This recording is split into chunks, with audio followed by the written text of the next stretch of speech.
When you're filling out the application, be sure to print as clearly as you can. The application begins with demographic information, which is basic information about you. Question 1 asks if you have ever been on the Michigan Drug Assistance Program. If you have never been on MiDAP, just leave this line blank. If you have, but you don't remember your member ID, just write yes. If you have, and you do remember your member ID, write the number on the blank line. Question 2 asks for your legal name, which is your name listed on your government-issued form of identification. On the first line, print your legal last name. If your last name is hyphenated, they should both be on this line. On the next line, print your legal first name. If you want to write it in your nickname, feel free to do so in parentheses. The third line is for your legal middle name, if you have one. Write out your full middle name. If you have only one middle initial, just put the initial. Leave this spot empty if you don't have a middle name. The next line is for a woman's maiden name and should only be filled out by a woman who has gotten married and changed her last name. Put all previous names here. The next line is for an alias, if applicable. For example, if you're transgender but your legal name does not match your current gender identity, you can use the alias space to write your preferred name. Question 3 is asking you to identify your marital status. If you're married, single, divorced, or widowed. Check the box that fits your current status. Only one box should be checked. Question 4 asks for your mailing address. Enter the address where you would like to receive mail, Michigan Drug Assistance Program. If someone else receives your mail for you, put their name in the space above the address line. If your mailing address is changed, you can do one of two things. Contact the MiDAP office at 1-888-826-6565 and provide them with your new address, or fill out a change of status form, which can be found on the MiDAP website at www.michigan.gov/DAP. Then fax or mail the form to the MiDAP office. It is very important that you do this, otherwise you could miss important information about your coverage or deadlines for submitting information. When you submit your application, you will also need to include proof of residency with your application. Examples of proof are provided in the presentation resources link. Question 5 is asking for your phone number and if MiDAP may leave a voicemail on the number you provide. If you check yes, that we may leave a voicemail, MiDAP staff will only state that they're calling from the state of Michigan. At no time will a MiDAP staff member leave any private or confidential health information when leaving a message. Question 6 is where you write your Social Security number. Without this, your application may take longer to process. In question 7, you will write your date of birth. Make sure to include the month, day, and year. For question 8, check the box that matches your biological sex at birth. For question 9, check the box that matches your current gender. Pharmacies require gender information to fill your prescriptions. If you checked transgender in question 9, move on to question 10 and check the box that fits your transgender status. If you are not transgender, skip to question 11. Question 11 asks whether you are pregnant. If you are not pregnant, check the no box. If it's possible that you're pregnant, but you're not sure, mark the unknown box. Males can check the box for not applicable. If you are pregnant, check yes and write your due date. Make sure to include the month, day, and year.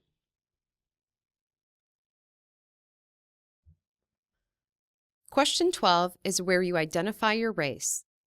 You can select all the categories and subcategories that fit you. White, Black or African American, or American Indian or Alaska Native. If you are Native Hawaiian Pacific Islander, check Native American Pacific Islander and also select any of the following subcategories: Native Hawaiian, Guamanian or Chamorro, Samoan, or other Pacific Islander. If you are Asian, check Asian in any of the following subcategories: Asian Indian, Chinese, Filipino, Japanese, Korean, Vietnamese, or other Asian.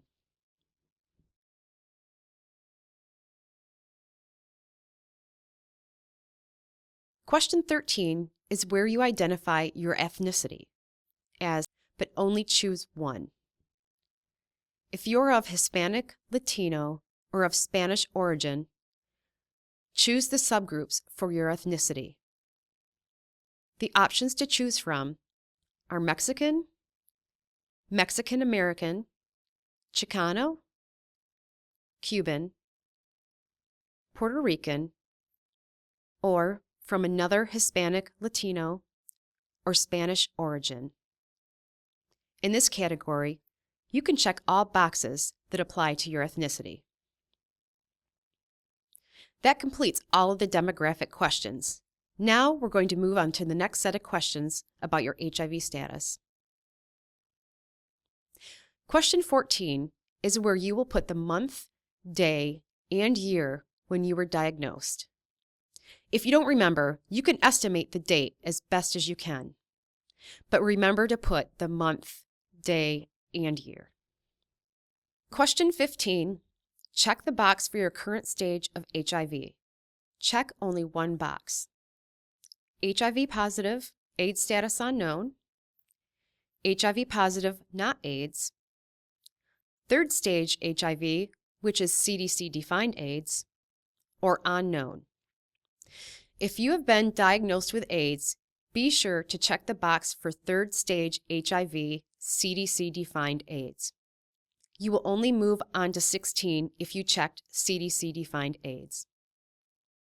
Question 16 is for people who have been diagnosed with third stage HIV or AIDS.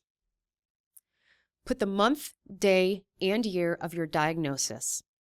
If you don't remember, you can estimate the date as best as you can.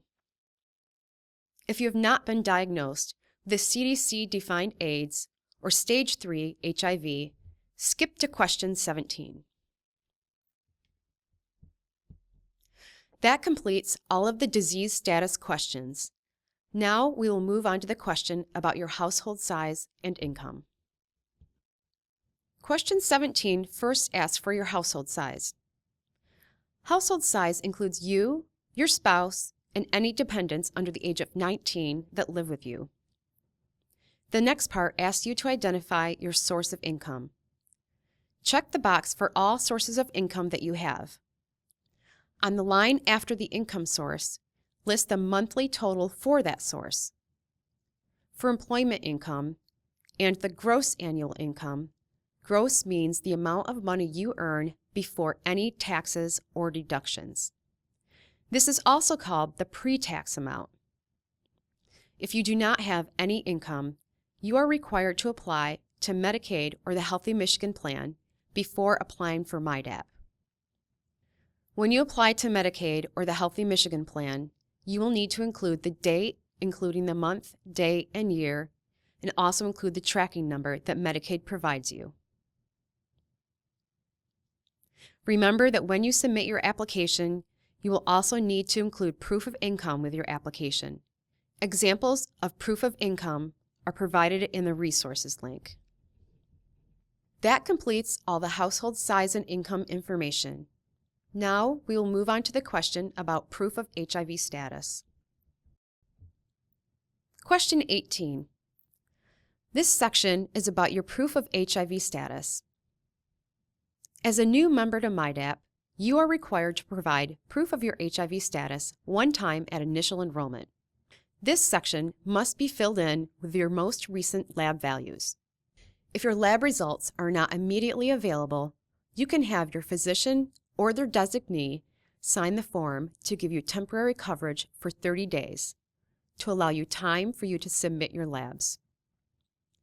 Examples of acceptable types of proof are provided in the resources link. Once enrolled and approved for MiDAP, viral loads must be reported every 6 months, and CD4 counts must be reported once a year or as indicated by your physician. Proof of status at initial enrollment must be lab-generated and not self-reported. Results must be attached to the application and include the following: the CD4 count and the date of your most recent test. The date of your most recent test result must be within the last year or as indicated by your physician. You must also include your viral load and the date of your most recent test result. The most recent test result must be within the last 6 months. If you don't have insurance that provides coverage related to CD4, viral load, or genotype testing, contact the MiDAP office at 1-888-826-6565 to ask about getting assistance with these tests. That completes the proof of status section. Now we are going to move on to the prescription insurance coverage section. Question 19 requires you to identify your source of prescription coverage. If you don't have coverage, check the No box and move on to question 20. Remember, if you don't have any coverage, you are required to apply for Medicaid or the Healthy Michigan Plan before you apply for MiDAP full prescription coverage. If you do have prescription coverage, check the Yes box in number 19 and all the boxes below that identify the types of coverage you have. Most of the information you need to have to fill in the blanks is on your insurance card, or you can contact your insurance company to get this information. To find out whether you are eligible for Medicare, visit the Presentation Resources link labeled Medicare Plans. That completes the prescription insurance information. Now we will move on to the question about the type of coverage you are requesting from MiDAP. For number 20, you will indicate the type of MiDAP coverage that you are requesting. This type of assistance indicates that you are requesting that MiDAP pay for your medications in full on your behalf because you do not have and are not eligible for insurance and/or prescription coverage from any other source. If this is the case, you must apply for Medicaid, the Healthy Michigan Plan, or the Adult Medical Program at your local Department of Health and Human Services before you submit your application to MiDAP. To apply for the Healthy Michigan Plan, you can apply in person by visiting your local Department of Health and Human Services or by calling 1-855-789-5610, or you can apply online at www.healthymichiganplan.org. When you apply for Medicaid or the Healthy Michigan Plan, you will need to provide the date you applied on the MiDAP application and submit your tracking number with the application. If you have any questions, please call the MiDAP office at 1-888-826-6565 or call Ken Pape at the Michigan Department of Health and Human Services at 1-877-342-2437. If you're requesting that MiDAP pay your out-of-pocket copays for your prescriptions, you would check Copay Assistance and then check the appropriate corresponding type of insurance. Types of insurance includes employer-sponsored insurance, COBRA, a private policy, which is a policy that is paid for by you or another entity, a plan through the Marketplace or QHP, or coverage through the VA. A copay is the amount you would usually pay at the pharmacy. If approved for this coverage, MiDAP would act as your secondary prescription coverage and pay your copays on your behalf after your insurance pays for their portion of the prescription claim. Check the box for Medicare copay assistance if you are a Medicare beneficiary. Also, be sure to check the box for the type of Medicare that you have. Medicare copay assistance means that you are asking MiDAP to pay your out-of-pocket expenses associated with your Medicare Part D prescription benefit. This is any amount that your Medicare Part D plan requires you to pay in the form of a copay or deductible after your Part D plan pays the portion they are responsible for, and after any low-income subsidy, extra help assistance is applied to your prescriptions, if applicable. If approved for this coverage, MiDAP would act as a secondary prescription coverage and pay your copays on your behalf after your insurance pays for their portion of the prescription plan. This is the last question of the new application. However, your application is not complete until you sign and date the consent form authorization for release of information at the bottom of page 5. Also on the same page, if you have a case manager, please write his or her name, their agency, phone number, and email if applicable. That takes us to the end of the MiDAP new application. If you have any questions, always feel free to call the MiDAP office. The number is 1-888-826-6565.